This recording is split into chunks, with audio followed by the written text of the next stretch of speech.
Hello दोस्तों, नमस्कार।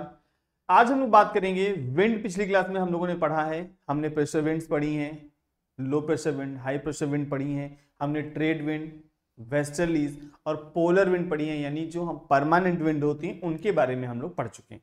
आज हम लोग उसी से संबंधित, उसी क्रम में अगली उसी सीरीज का अगला जो टॉपिक है वो पढ़ेंगे, और उस टॉपिक का नाम है water currents. Water currents, water currents, Hindi में इसी को हम जल धाराएं कहते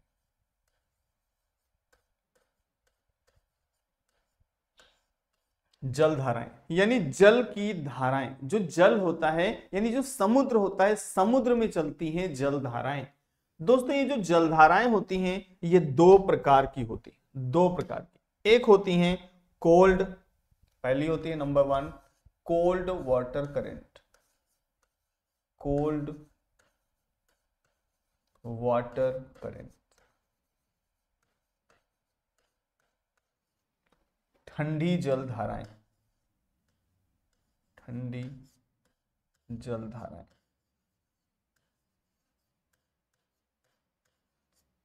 ठंडी जल धाराएं। दूसरी होती है number two hot water current,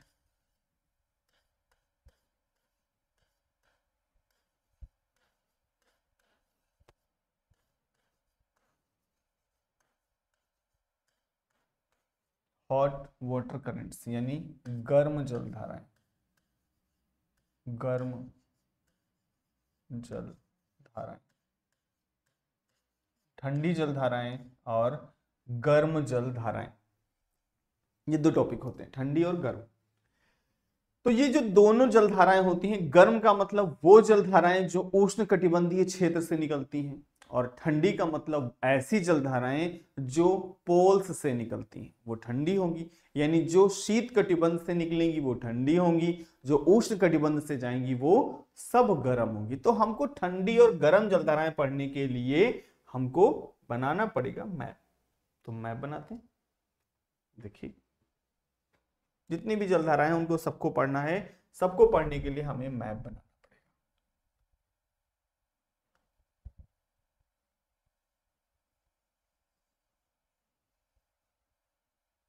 ये नॉर्थ अमेरिका कॉन्टिनेंट है,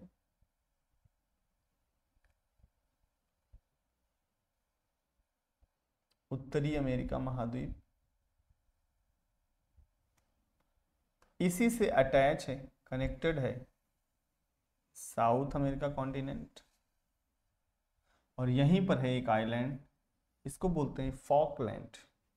फॉकलैंड ये है दुनिया का सबसे बड़ा आइलैंड, ग्रीनलैंड, ग्रीनलैंड। और यहां पर है आइसलैंड, और ये है इंग्लैंड, और ये है आयरलैंड, और यहीं पर ये है यूरोपियन कंट्री, यूरोप।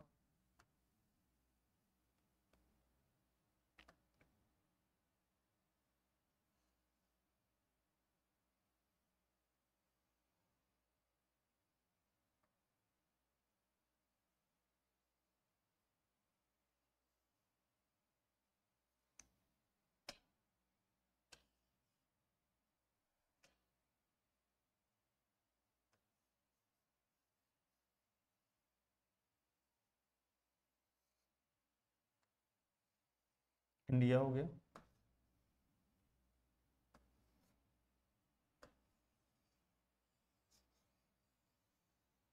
ये जापान का पार्ट हो गया, जापान,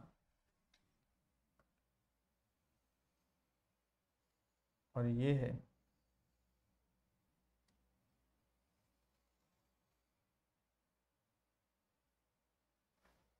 हमारा अफ्रीका, और ये है मेडागास्कर, मेडागास्कर, और यहां पर है ऑस्ट्रेलिया, और ये है न्यूजीलैंड। जब कभी आपने मैप देखा होगा, हम नामकरण कर देते हैं, कंफ्यूज मत होइएगा, हम लिख देते हैं इसको बोलते हैं नॉर्थ अमेरिका। नॉर्थ अमेरिका, ये है अपना south America. North America, south America, इसको कहते हैं ग्रीनलैंड। ग्रीनलैंड, ये है आइसलैंड।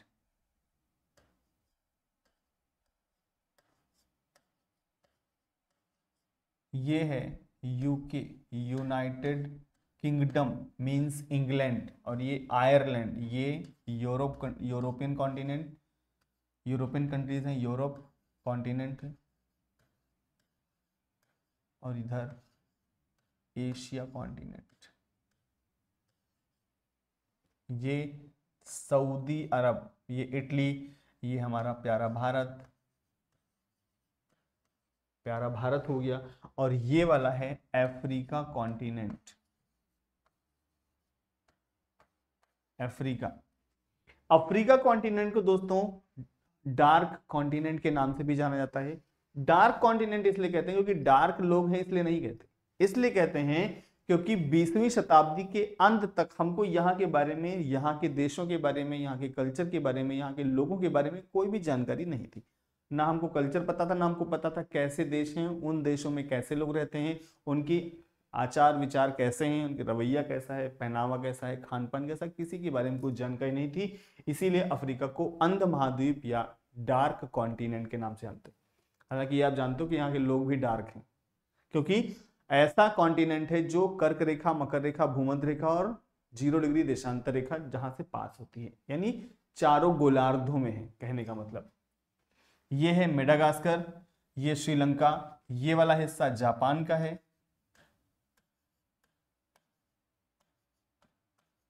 और ये है ऑस्ट्रेलिया, और ये वाला हिस्सा न्यूजीलैंड का है, न्यूजीलैंड।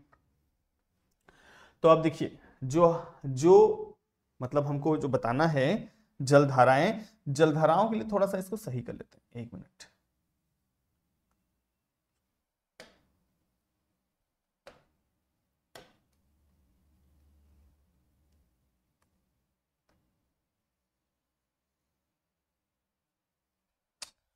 यहां से एक रेखा पास होती है, ये वाली रेखा, जो हमारी पृथ्वी के 2 बराबर बराबर भाग करती है। ये हमारी पृथ्वी है, और हमारी पृथ्वी के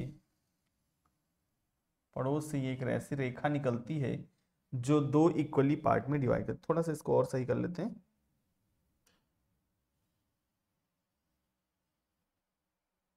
पहले से रेखा को बना लेते हैं।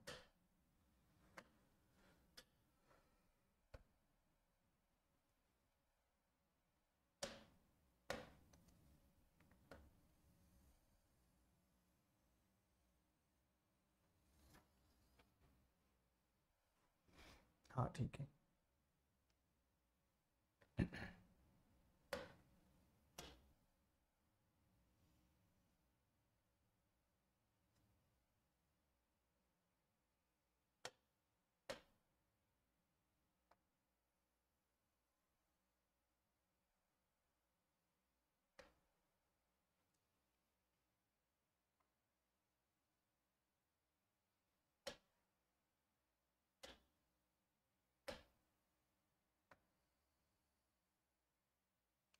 कुछ ऐसे।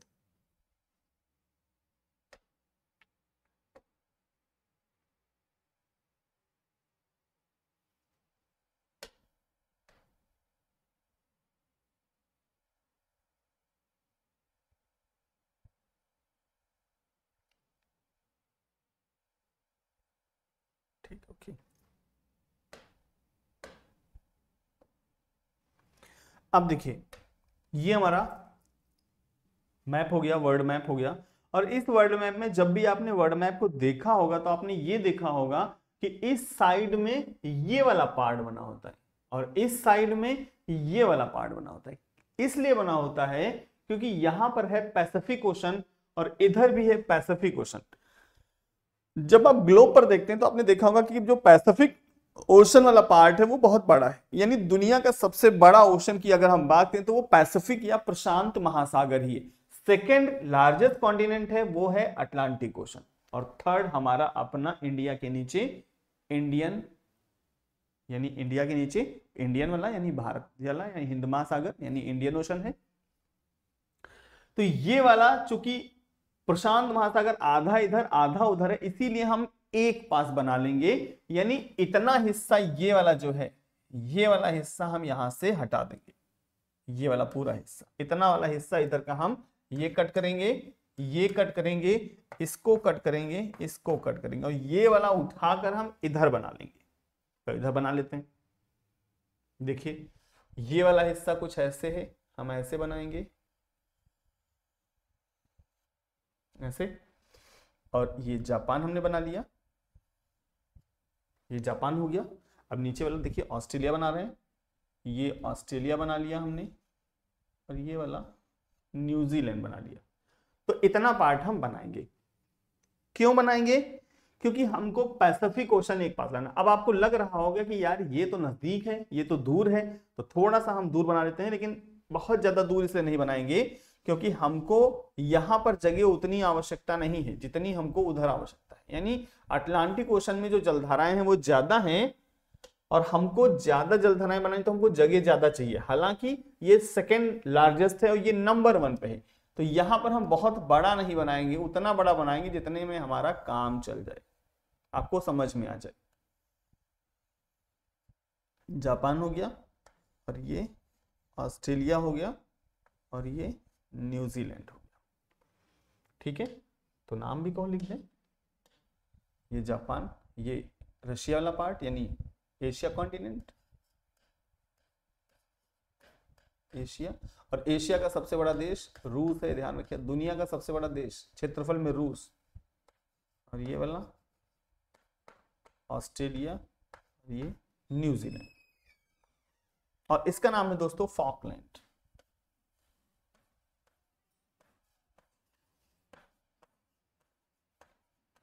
फॉकलैंड।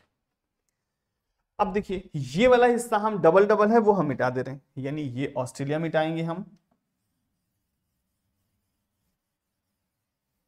इतना हम मिटा दे रहे हैं, बस ऊपर का बनाने से कोई फर्क नहीं पड़ता। अब ये मत समझिएगा कि दो दो हैं, हटाई दो, ठीक है। देखिए अब जो हमारी पूरी पृथ्वी है, इस पूरी पृथ्वी पर आप जानते हैं कि यहां पर 0 डिग्री लैटिट्यूड है, ये 0 डिग्री लैटिट्यूड यानी भूमध्य रेखा है, और ये भूमध्य रेखा हम बना लेते हैं। तो जो भूमध्य रेखा है, इस भूमध्य रेखा पर अब चूंकि पानी है, हमारी पृथ्वी एंटी क्लॉकवाइज घूमती है, यानी पश्चिम से पूरब की ओर घूमती है, तो पानी जो भरा है समुद्र में, आप सबसे पहले सोचिए, ये चीज सोचिए थोड़ा सा कि जो हमारी पृथ्वी आज घूम रही, क्या हमेशा से ऐसे घूमती रही है? नहीं, कभी ना कभी ये ऐसा मोमेंट आया होगा जो पहली बार घूमी होगी, और हम उसी मोमेंट से शुरू करते हैं। यानी हमारी जो अर्थ है, ये पहली बार कभी जब घूमना स्टार्ट की होगी, तो जब पहली बार घूमी होगी तो एंटी क्लॉकवाइज घूमी, यानी वेस्ट टू ईस्ट घूमी, तो जो पानी भरा था उसने मजबूरी में ईस्ट टू वेस्ट का रास्ता पकड़ लिया, यानी जो हमारी पृथ्वी पर पानी है वो सब ईस्ट टू वेस्ट चलता है। पृथ्वी पश्चिम से पूरब की ओर घूमती है, जबकि समुद्रों का पानी पूरब से पश्चिम यानी उल्टा घूमता है, अपोजिट डायरेक्शन में। जितनी भी वाटर बॉडी होती है ये सब की सब ईस्ट टू वेस्ट चलती है। क्यों? क्योंकि हमारी अर्थ वेस्ट टू ईस्ट चल रही, ये हमारी पूरा अर्थ पर वाटर है, वाटर बॉडी है। और आपको पता है कि हमारी पूरी पृथ्वी पर लगभग 71% वाटर बॉडी वाटर है, 71% जल है, और 29% जमीन है, ये सब वाटर है, और ये सब गर्म पानी है। तो ये जो हम बना रहे हैं अभी, हम ये हॉट वाटर करंट बना रहे हैं, यानी ये वाली हम पढ़ रहे हैं जलधारा, अभी गर्म वाली, हॉट वाली पढ़ रहे हैं, ध्यान रखिएगा। हॉट वाटर करंट हम लोग पढ़ेंगे, और हम लोग इस कलर से पढ़ेंगे, ये कलर रहेगा हॉट वाटर करंट का। सॉरी। तो ये हॉट वाटर करंट है। थोड़ा सा इसको भी सही ही कर देते हैं।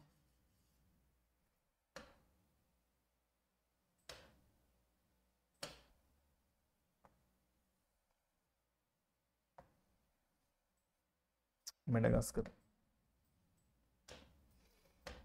तो ये जो वाटर बॉडी है ये पृथ्वी के अपोजिट डायरेक्शन में बहती है, क्योंकि पृथ्वी हमारी पूरब से पूरब घूमती है, इसलिए पानी ये पूरब से पश्चिम घूमता है। दोस्तों जब भी हम ईस्ट वेस्ट नॉर्थ साउथ की बात करेंगे तो हमेशा ईस्ट इधर होता है, यानी हमारा राइट हैंड ईस्ट होता है, ये वेस्ट होता है, ऊपर हमेशा नॉर्थ होता है, नीचे हमेशा साउथ होता है। यही डायरेक्शन हम हमेशा ध्यान रखते हैं, इसी से पढ़ते हैं, चाहे दुनिया का कोई सा भी मैप हो, चाहे कोई कंट्री का हो, चाहे किसी गांव का भी क्यों ना हो, कहीं का भी हो, आपके घर का हो, ईस्ट वेस्ट नॉर्थ साउथ हम ऐसे ही पढ़ते हैं। ठीक है, तो यहां पर ये जो पानी है, जो वाटर बॉडी बह रही है, बाकी सब जो ब्लैंक वाला पार्ट है, ये सब का सब खाली वाला पार्ट, ये सब समुद्र है, ये सब पानी ही पानी है। और उसी पानी में ये पानी बह रहा है जो कि गर्म है। क्यों गर्म है? क्योंकि कर्क रेखा से मकर रेखा के बीच में सूर्य हमेशा रहता है, इसीलिए वह बीच का क्षेत्र उष्ण कटिबंधीय क्षेत्र या ट्रॉपिकल जोन या रीजन कहलाता है। ठीक है, उष्ण कटिबंध, उष्ण माने गर्म, ये गर्म क्षेत्र है। ठीक है, अब देखिए हवाएं कैसे चलती हैं और हवाओं के चलने के साथ साथ जलधाराएं कैसे चलती हैं। तो पहले नामकरण संस्कार कर लेते हैं। चूंकि ये जो इक्वेटर है, इस इक्वेटर के दोनों ओर जो पानी है, इस इक्वेटर को तो हम कहेंगे equatorial water current. Equatorial water, W for water and C for current. Water पूरा नहीं लिखेंगे, इक्वेटोरियल वाटर करंट को, वाटर को W से और करंट को C से लिखेंगे, वाटर करंट हो गया। पूरा लिखेंगे तो बहुत जगह लगेगा। ठीक है, हिंदी में इसी को हम कहते हैं विषुवतीय, विषुवतीय जलधारा, विषुवतीय जलधारा, विषुवतीय जलधारा यानी इक्वेटोरियल वाटर करंट। अब देखिए जो पानी इस इक्वेटर पर बह रहा होगा वो तो होगा इक्वेटोरियल वाटर करंट या विषुवतीय जलधारा। लेकिन आप देखो ऊपर भी एक एरो है और एक नीचे भी। ऊपर का एरो जो है वो नॉर्दर्न हेमिस्फीयर में है और नीचे का जो एरो है वो सदर्न हेमिस्फीयर में है। यानी अब जो नॉर्दर्न हेमिस्फीयर की जलधारा है, अब उसका नाम कैसे लिखेंगे? अगर एक नाम आप याद कर लो तो बाकी के आसान हो जाएंगे। जैसे अगर हम इस इक्वेटोरियल वाटर करंट को ध्यान से पढ़ें तो जो इक्वेटर पर पानी होगा उसको हम कह रहे हैं इक्वेटोरियल वाटर करंट, लेकिन जो नॉर्दर्न हेमिस्फीयर में है उसकी जलधारा को नाम पढ़ने के लिए है तो वो भी इक्वेटर के पास, तो हम उसके नाम के पहले खाली अगर हम हेमिस्फीयर का नाम इनपुट कर दें तो हमारा काम बन जाएगा। यानी हम इसको कहेंगे northern equatorial water current, northern equatorial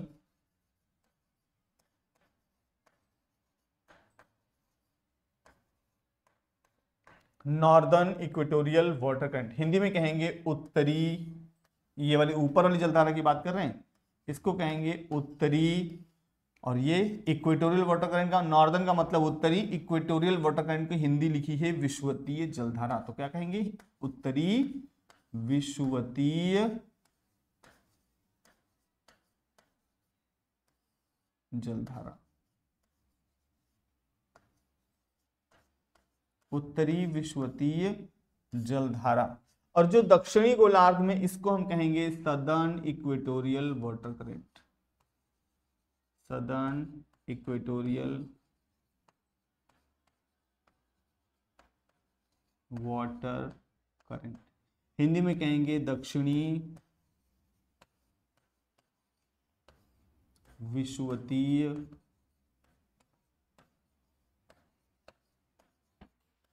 जलधारा।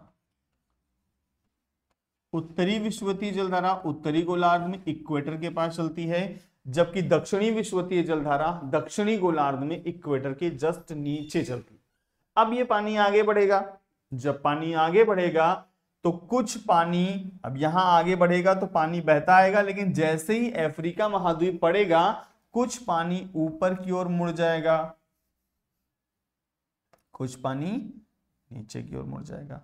यानी पानी बाइफरकेट हो जाएगा, दो शाखाओं में, दो, जैसे मान लीजिए सपोज करिए कि ऐसे ही कोई दीवार हो या कुछ बक्सा रखा हो या कुछ भी रखा हो, कुछ भी हो, और अगर उस बाल्टी में पानी मारेंगे तो कुछ पानी उसके दाएं से कुछ पानी बाएं से बह जाएगा, ऐसा होता है, कुछ पानी वापस भी आता है, सारा नहीं बहता।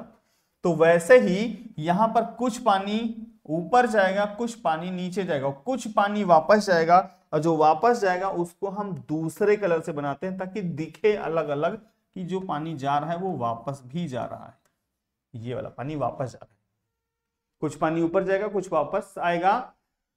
जो पानी ऊपर जाएगा, अब देखो इसके जो नाम रखे जाते हैं वो देशों के नाम पे रखे जाते हैं, यानी जितनी भी जलधाराएं होती हैं उन जलधाराओं का नाम इस बात से डिसीजन लिया जाता है, इस बात से डिसाइड किया करते हैं हम कि वो किस देश के किनारे से बह रही है। जैसे जैसे यहां पर एक देश है साइड में, सॉरी, इस देश को कहते हैं सोमालिया। तो इसी सोमालिया के नाम पर इस जलधारा को हम कहेंगे सोमालिया की जलधारा, सोमालियन वाटर करंट। और ये वाली जो पानी बह रहा है नीचे, यहां पर एक दूसरा देश है, इसका नाम है मोजाम्बिक। इसीलिए इस मोजाम्बिक के नाम पर इस जलधारा का नाम पड़ेगा मोजाम्बिक की जलधारा, मोजाम्बिक वाटर करंट। अब ये पानी है तो पानी तो कुछ इधर से भी बहेगा, और जो इधर से पानी बहता है जो मोजाम्बिक के किनारे बहता है उसका नाम मोजाम्बिक देश के नाम पे पड़ा, तो ये मेडागास्कर है। इस मेडागास्कर के किनारे जो जलधारा बहेगी वो मेडागास्कर के नाम पे बहेगी, यानी इसी को हम कहेंगे मेडागास्कर की जलधारा, मेडागास्कर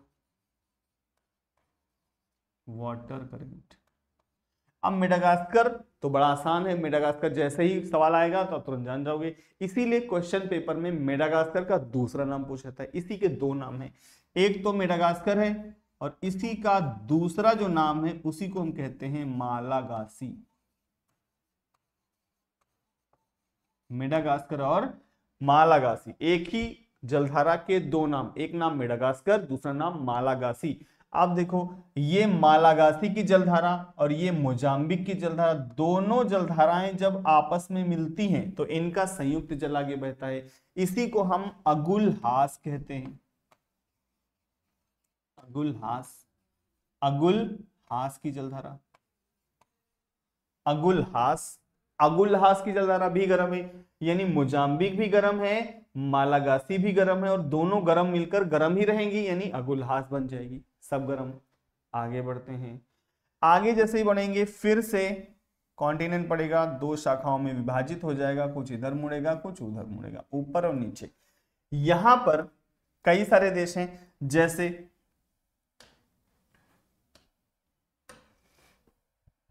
छोटा सा देश है, इसका नाम है Chile, Peru, Chile, Peru, Ecuador,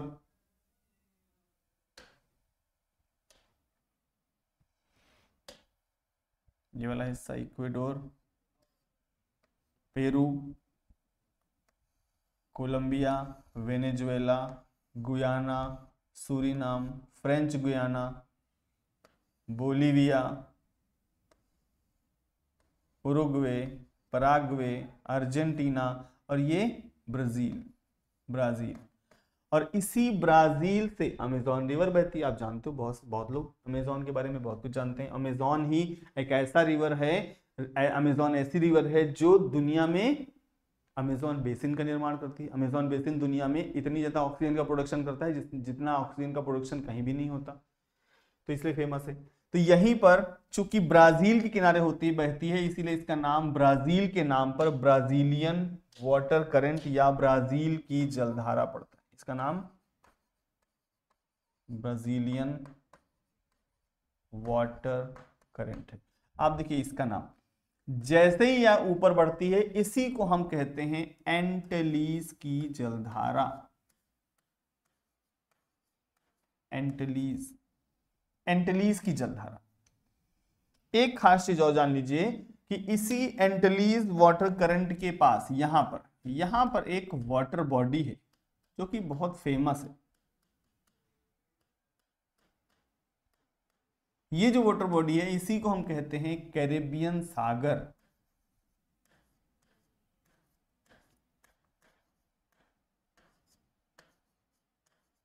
Caribbean सागर, ये है कैरेबियन सागर।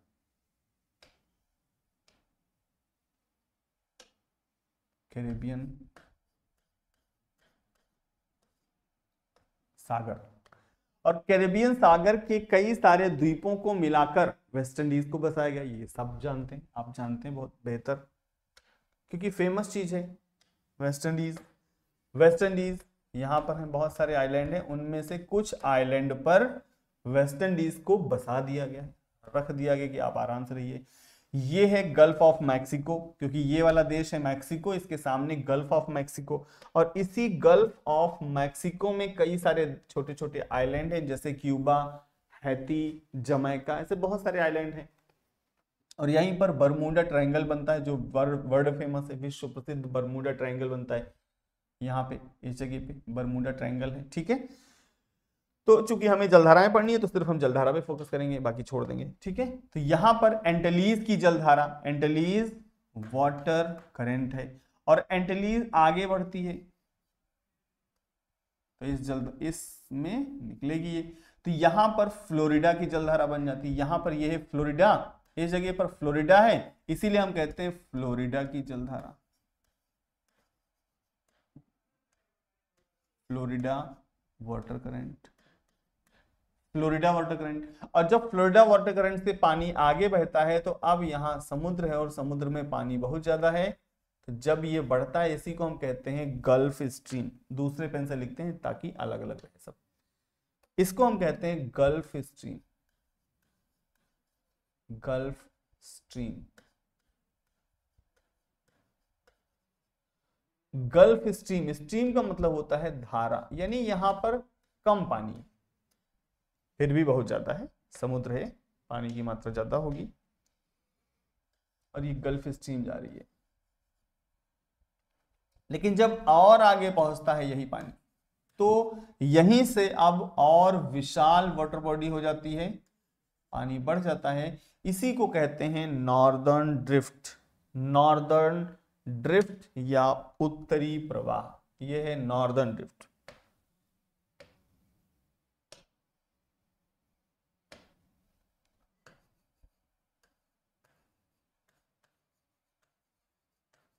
नॉर्दर्न ड्रिफ्ट, ड्रिफ्ट का मतलब होता है प्रवाह, नॉर्दर्न का मतलब उत्तरी, उत्तरी प्रवाह। इसी को विस्थापन भी कहते हैं, प्रवाह या विस्थापन। तो उत्तरी प्रवाह है, और उत्तरी प्रवाह ये वाला वाटर बॉडी है, बहुत गर्म पानी है, सारा ही पानी गर्म है, और आगे जाता है तो यहां पर ये है नॉर्वे, एक देश है नॉर्वे, और इस नॉर्वे के किनारे से टकराता है।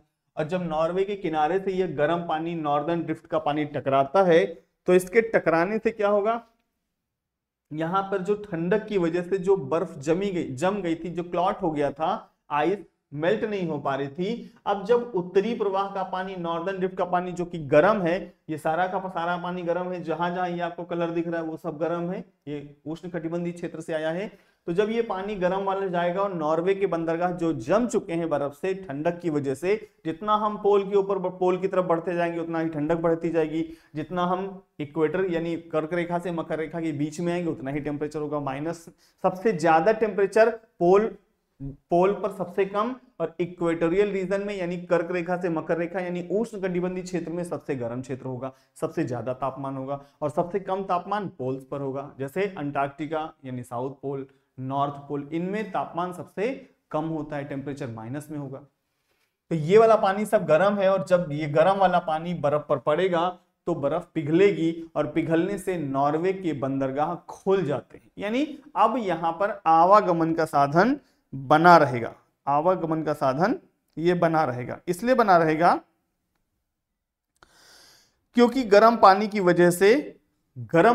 वजह से ये आइस मेल्ट हो गई, और मेल्ट हो जाएगी तो पानी बन जाएगा, पानी बन जाएगा तो अब स्टीमर, बोट, जहाज, बड़े बड़े शिप वो आ जा सकेंगे, यानी नॉर्वे के बंदरगाह उत्तरी प्रवाह के कारण पूरे वर्ष भर खुले रहते हैं। ठीक है, अब देखिए यहां पर ये तो पानी जा रहा है, एक शाखा यहां पर निकल जाती है, यानी आइसलैंड और ग्रीनलैंड के बीच में एक शाखा अलग होती है, इसी को बोलते हैं इरमिंजर की शाखा। इरमिंजर इसका नाम है, इरमिंजर या इरमिंग भी बोलते हैं, इसी को इरमिंग भी बोलते हैं, इरमिंग,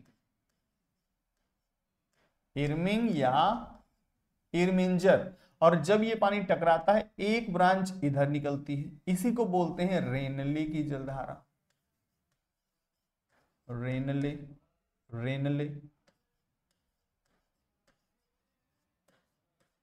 रेनले की जलधारा। अच्छा, और देखिए पानी अब और आगे आता है, जब पानी और आगे आता है तो कुछ पानी ऑस्ट्रेलिया के पूरब से निकलता है, इसी को हम बोलते हैं ईस्टर्न ऑस्ट्रेलियन वाटर करंट, यानी पूर्वी ऑस्ट्रेलिया की जलधारा। यह है ईस्टर्न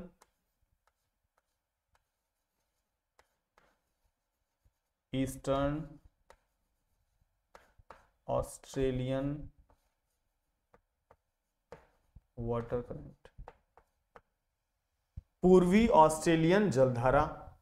अब ये वाला पानी है, ये वाला पानी ऊपर बढ़ेगा तो कुछ पानी जापान के ईस्ट से बहेगा, इस जापान के ईस्ट से बहने वाली जलधारा को हम लोग कहते हैं क्यूरोशियो की जलधारा। क्यूरोशियो,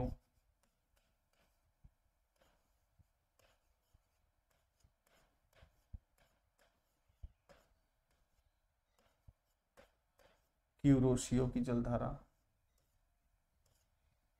कुछ पानी रशिया और जापान के बीच से बहेगा, इसको हम कहते हैं सुशिमा की जलधारा। सुशिमा में दोस्तों टी साइलेंट है।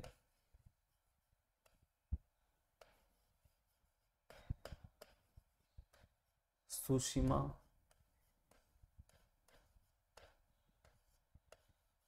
सुशिमा की जलधारा गर्म है, ये सभी गर्म है, ध्यान रखना जितनी हम अभी बना रहे हैं सब गर्म है, इतनी सब गर्म है, ये सब की सब जलधाराएं गर्म है, यानी हॉट वाटर करंट है। अब हम बात करेंगे कोल्ड वाटर करंट की, और कोल्ड वाली हम किसी अलग कलर से बनाएंगे, यानी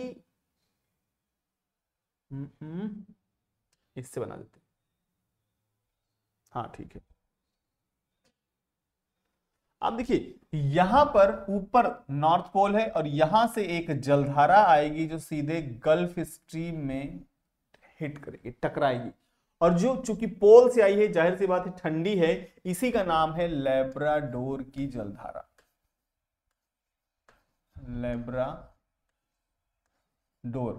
लैब्राडोर, और लैब्राडोर दोस्तों कुत्ते की भी एक प्रजाति होती है, जानते हैं आप, लैब्राडोर, उसी से आप याद कर लीजिए, आपको याद करने से मतलब है लैब्राडोर की जलधारा है। और जब लैब्राडोर की ठंडी जलधारा गल्फ स्ट्रीम की गर्म जलधारा से टकराती है, तो गल्फ स्ट्रीम की गर्म जलधारा और लैब्राडोर, ये ऐसे ऐसे आई है लैब्राडोर और यहां पर है गल्फ स्ट्रीम, जब दोनों टकराती तो एक बड़े से विस्तृत क्षेत्र में यहां पर ये दोनों की मिक्सिंग होती है, लगभग 20-25 किलोमीटर के क्षेत्र में लैब्राडोर की जलधारा और गल्फ स्ट्रीम की जलधारा ये आपस में मिक्स होती है। तो देखिए मिक्सिंग बना रहे हैं इस कलर से, नहीं येलो से बना रहे हैं।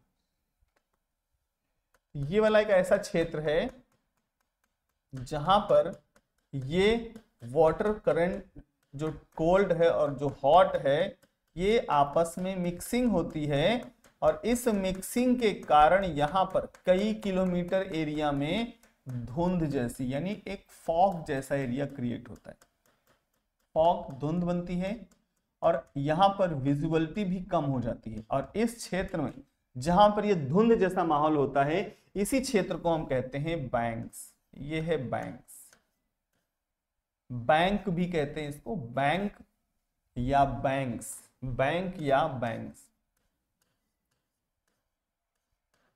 बैंक्स बनते हैं। और जहां पर बैंक्स बनते हैं उस जगह पर, ये बैंक है, बैंक कह सकते हैं आप, बैंक, और इस बैंक में प्लैंक्टॉन्स पाए जाते हैं।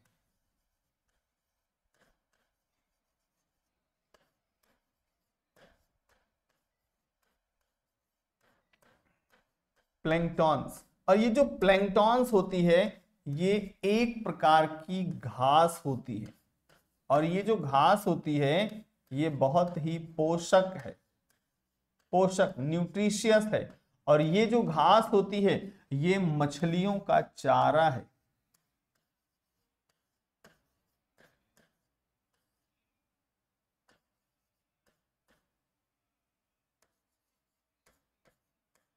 मछलियों का चारा है। और जैसे ही यहां पर प्लैंक्टॉन्स बनेंगे, इस प्लैंक्टॉन्स के बनने की वजह से मछलियां इसकी खुशबू को सूंघेंगी और मछलियां अपने आप को रोक नहीं पाएंगी। और जब मछलियां रोक नहीं पाएंगी तो चारों तरफ से यहां दावत उड़ाने के लिए मछलियां टूट पड़ेंगी। और जब मछलियां आएंगी तो इंसान सबसे चतुर प्राणी, दुनिया का सबसे बुद्धिमान प्राणी है, इसके पास बहुत बड़ा ब्रेन है, बहुत ज्यादा दिमाग है। दुनिया में इतना दिमाग कोई नहीं लगाता जितना इंसान लगाता है, बहुत दिमाग लगाता है। तो यहां पर जब मछलियां चारों तरफ से, चूंकि प्लैंक्टन बना है, नेचुरल तरीके से बन रहा है, एक गर्म पानी आ रहा है, ऊपर से इधर से गर्म पानी है, ऊपर से ठंडी जलधारा आ रही है, चूंकि बराबर आ रही है, हर समय आ रही है, और ये पृथ्वी के घूमने की वजह से सब हो रहा है। और इस वजह से ठंडा और गर्म पानी जब अनवरत मिलता रहता है तो पानी में, चूंकि पानी खारा है और एक ठंडी जलधारा एक गर्म जलधारा आपस में मिल रही है, इसी वजह से प्लैंक्टॉन्स बन रहे हैं। और प्लैंक्टॉन्स हमेशा बनते रहेंगे जब तक ठंडा पानी गर्म पानी, ठंडी जलधारा गर्म जलधारा मिलती रहेगी। और जब तक प्लैंक्टॉन्स बनते रहेंगे तब तक मछलियां उनको खाने के लिए आती रहेंगी, हर तरफ से दावत उड़ाने चली आती। लेकिन इंसान जाल डालकर उनको पकड़ लेता है। यानी जहां पर बैंक्स बनते हैं वहीं प्लैंक्टॉन्स बनेंगे, वहीं मछलियां आएंगी। यानी जहां पर प्लैंक्टॉन्स बनते हैं उस पूरे एरिया को हम बैंक या बैंक्स कहते हैं। और उस बैंक्स में मछलियों को औद्योगिक स्तर पर व्यापार करने के लिए पकड़कर बेच दिया जाता है। यानी यहां पर एक बहुत बढ़िया व्यापार का एक संसाधन है, जो कि प्रकृति के कहीं कुछ नहीं लगाना, बस पकड़ के बेच देना है। ये एक हो गया। ऊपर से भी एक यहां जलधारा आती है, कलर चेंज कर लेते हैं। ऊपर से भी एक जलधारा आ रही है और ये वाली जो जलधारा है ये भी मिक्स होगी। ये आ रही है इसका, इसीलिए इसका नाम है आयुषियो।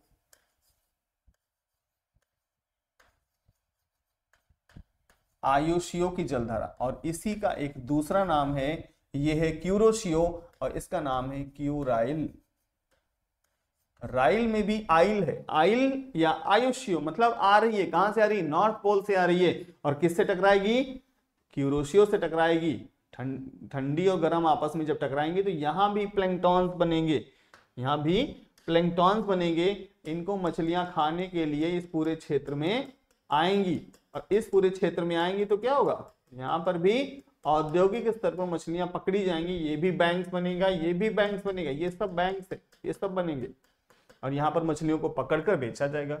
आप जानते हैं कि हमारा जो साउथ पोल है, इस साउथ पोल, हम इधर लोकेशन बना रहे हैं, यहां पर ये वाला क्षेत्र है अंटार्कटिका का। ये सब अंटार्कटिका है।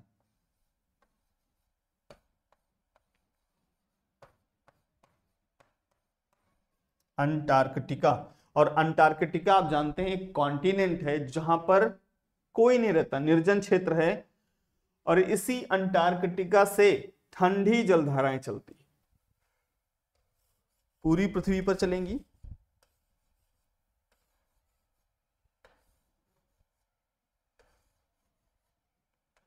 इस पूरी पृथ्वी पर चलेंगी। चला देते हैं।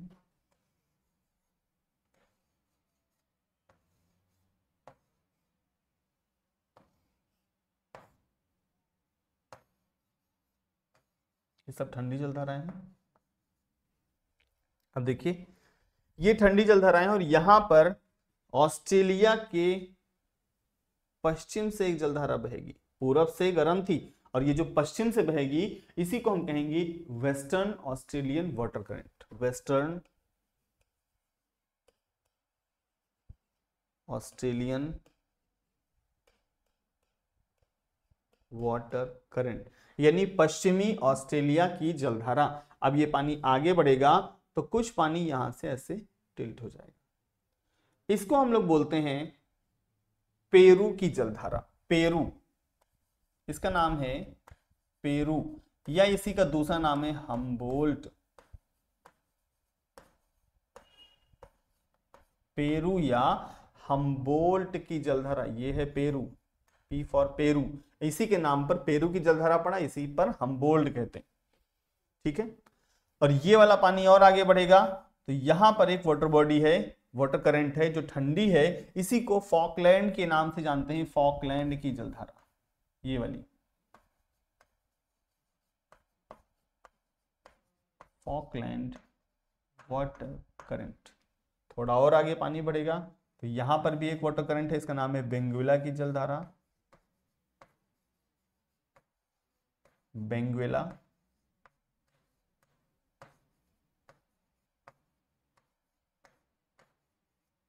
बेंगुएला की जलधारा। यहां पर एक एक्सेप्शन केस है, अपवाद है, जो हाफ सर्कल अर्धवृत्त बनाती है, इसका नाम है कनारी की जलधारा, कनारी, कैनरी या कनारी। कनारी की जलधारा उष्ण कटिबंधीय क्षेत्र में है, लेकिन एक अपवाद है, एक एक्सेप्शन केस है, और यहां पर ये ठंडी जलधारा बनाती है, अपवाद के कारण, अपवाद है, ठंडी जलधारा बनती है। ठीक है, कोल्ड वाटर करंट है। अब देखिए, ध्यान से देखिए, जितनी भी जलधाराएं हैं ठंडी गर्म आपको अलग से दिख रही, आप सिर्फ और सिर्फ एरो देख के जान सकते हैं कि कौन सी जलधारा ठंडी है, कौन सी जलधारा गर्म है, एरो देख के जान सकते हैं। जितनी भी ये हमने रेड से, ये हल्का सा पिंक से बनाई है, ये सब की सब गर्म है, जहां जहां ये जा रही है सब गर्म है। जैसे ईस्टर्न ऑस्ट्रेलियन वाटर करंट गर्म है, ब्राजीलियन वाटर करंट गर्म है, मोजाम्बिक वाली गर्म है, मेडागास्कर या मालागासी वाली गर्म है, अगुल्हास वाली गर्म है, सोमालिया वाली गर्म है, ये फ्लोरिडा वाली गर्म है, एंटिलीज गर्म है, और एंटिलीज ई से, एंटिलीज, एंटिलीज, ठीक। और फ्लोरिडा वाली गर्म है, गल्फ स्ट्रीम भी गर्म है, नॉर्दर्न ड्रिफ्ट भी गर्म है, इरमिंग भी गर्म है, रेनले भी गर्म है, क्यूरोशियो और सुशिमा भी गर्म, ये सब गर्म है। यहीं पर एक गर्म और है, इसका नाम है, चूंकि ये अलास्का है, इसी के नाम पर अलास्का की जलधारा,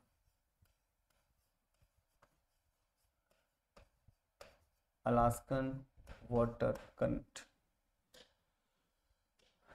तो एक और इधर बढ़ा लो, इसका नाम, ये ठंडी है, इसका नाम, चूंकि ये कैलिफोर्निया है, इसी के नाम पर कैलिफोर्निया की जलधारा,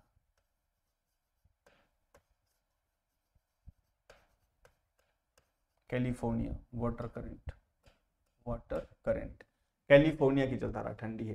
तो दोस्तों देखा आपने कि जितनी भी कलर हैं, अलग अलग कलर हैं, ठंडी वाली सब हमने एक कलर से बनाई है, गर्म वाली हमने सब एक कलर से बनाई है, और प्लेस हमने अलग से बनाए, कॉन्टिनेंट अलग कलर से बनाया, यानी सब कुछ अलग अलग से बनाया ताकि आपको कंफर्म ना हो। अब देखो, कंफ्यूजन ना हो, कंफर्म रहे। अब देखिए, दो नियम है, अगर कोई भी जलधारा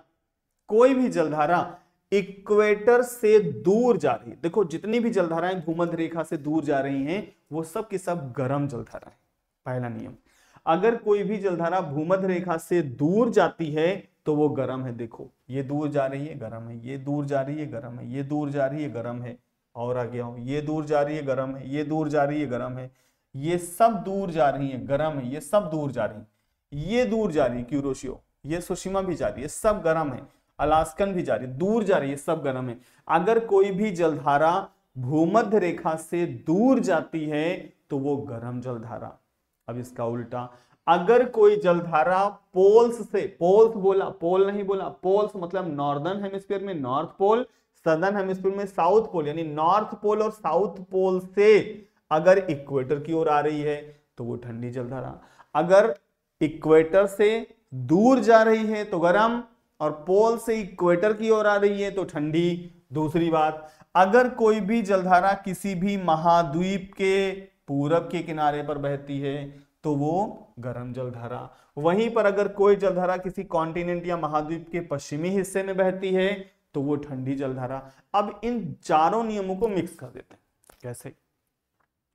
अगर कोई भी जलधारा इक्वेटर से दूर जाती हो और वो महाद्वीप के पूर्वी किनारे पर हो तो वो गर्म जलधारा होती है। कैसे? अगर कोई भी जलधारा भूमध्य रेखा से दूर जाती हो और महाद्वीप के, किसी भी महाद्वीप के पूर्वी किनारे पर हो, इसके किनारे ये, इसके किनारे ये, अगर कोई भी जलधारा भूमध्य रेखा से दूर जाती हो और किसी कॉन्टिनेंट या महाद्वीप के पूर्वी किनारे पर बहती हो तो उसे हम गर्म जलधारा के रूप में जान सकते हैं, या वो गर्म जलधारा होती है।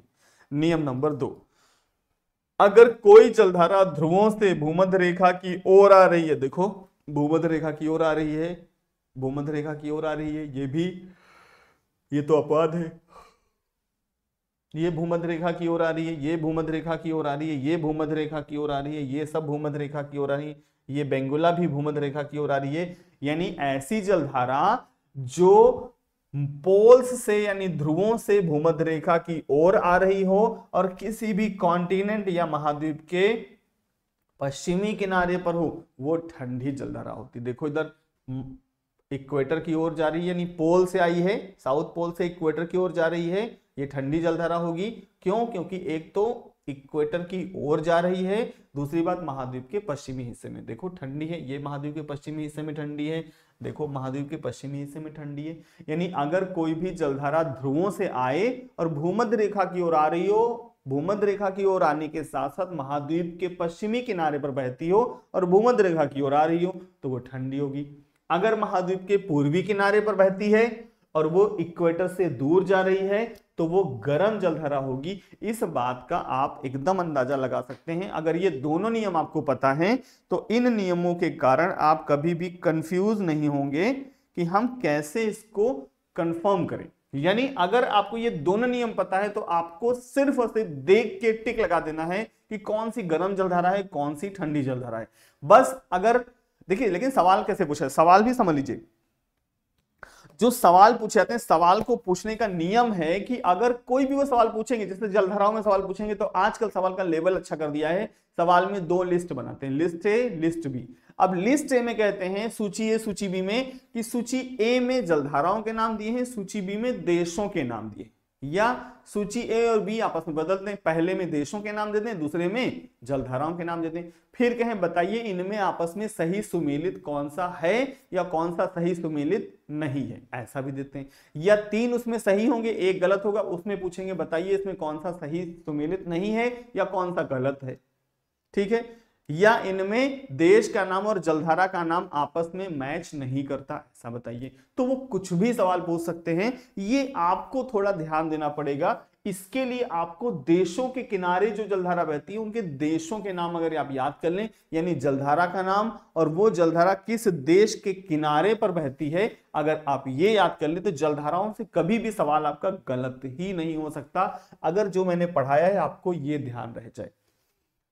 एरो देख के आप बता सकते हैं कि गर्म होगा या ठंडा होगा, लेकिन ये एक एक्सेप्शन केस है, कनारी वाला, ये अपवाद है, ये एक एक्सेप्शन केस है, अपवाद है।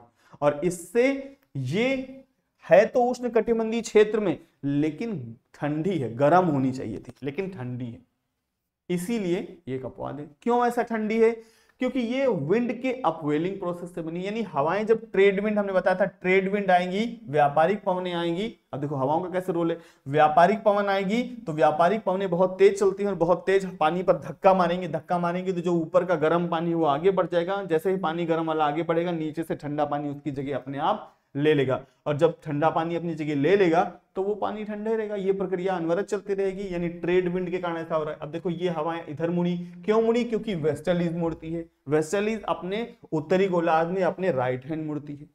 तो ये क्या है? ये सब हवाओं के चलने के नियम है, और हवाओं के चलने के नियम के कारण जैसे जैसे हवाएं चलती हैं उसी हिसाब से जलधाराएं अपने आप मुड़ जाती है। यही फेरल का नियम था हवाओं में, और वही नियम देखो यहां भी काम कर रहा है। क्यों? क्योंकि हवा चलेगी तो जलधारा तो अपने आप मुड़ जाएगी, उसमें कुछ करना ही क्या है। हवा चली, पानी मुड़ गया, यहां पर तेज चली, पानी गर्म वाला आगे बढ़ गया, नीचे से ठंडा पानी तुरंत आ जाएगा उसकी तरफ चारों तरफ से, और नीचे से ठंडा पानी उस जगह को तुरंत फुलफिल कर देगा। और क्योंकि पानी वो गर्म वाला, जैसे गर्म पानी था आगे बढ़ गया, हवा में टक्कर मारी, ये गर्म पानी आगे बढ़ गया, तो नीचे से ठंडा पानी तुरंत उसकी जगह ले लेगा, और दाएं बाएं से भी पानी आ जाएगा। जैसे आप किसी ड्रम में देखिए, एक ड्रम में अगर एक मग्गा या एक लोटा या एक बाल्टी पानी निकाले, एक गिलास पानी निकाल लीजिए, तो जहां का पानी निकालेंगे वहां देखो गड्ढा हो जाना चाहिए, लेकिन गड्ढा नहीं होता क्योंकि पानी का नेचर ऐसा होता है। तो जैसे ही गिलास पानी निकालेंगे, हर तरफ से दाएं बाएं चारों तरफ से पानी आएगा, नीचे से पानी आएगा और उस स्थान को, रिक्त स्थान को फुलफिल कर देगा, यानी भर देगा। यानी कहने का मतलब ये कि पानी अपनी ऊपर की जो सरफेस है उसको हमेशा लेयर को बराबर ही रखेगा। ठीक है, तो ये चीज आपको थोड़ा ध्यान देना पड़ेगा। तो आशा करते हैं कि आप ये जितना भी आपने पढ़ा है ये सब आपको अच्छे से समझ में आ गया होगा और आपने इसको बहुत अच्छे से सीखा होगा, समझा होगा कि जलधाराएं कैसे चलती हैं, कैसे गर्म जलधारा हम डिफाइन करेंगे, कैसे हम ठंडी जलधारा के बारे में जानेंगे, एरो देख के हम कैसे जान जाएंगे कि ये गर्म है कि ठंडी है। ये सब हम आपको बता चुके हैं, किसका क्या नाम है, किस जगह पर कौन सा नाम होगा। अच्छा ये देख लीजिए, जैसे ये पानी वापस जाता है तो इसी को हम कहते हैं एंटी। एंटी माने होता है उल्टा, एंटी, एंटी का मतलब उल्टा, यानी एंटी इक्वेटोरियल वाटर करंट। वापस आएगी इक्वेटर पे है तो anti equatorial water current. Anti का मतलब होता है प्रति। तो अगर विषुवत रेखा पर पानी वापस आएगा तो इंग्लिश वाले के सामने अंग्रेजी वाला लगाएंगे, हिंदी वाले के सामने हिंदी वाला लगाएंगे। इंग्लिश में कहेंगे इसके सामने जो जा आ रही है वो इक्वेटोरियल वाटर करंट, जो वापस जा रही है वो एंटी इक्वेटोरियल वाटर करंट।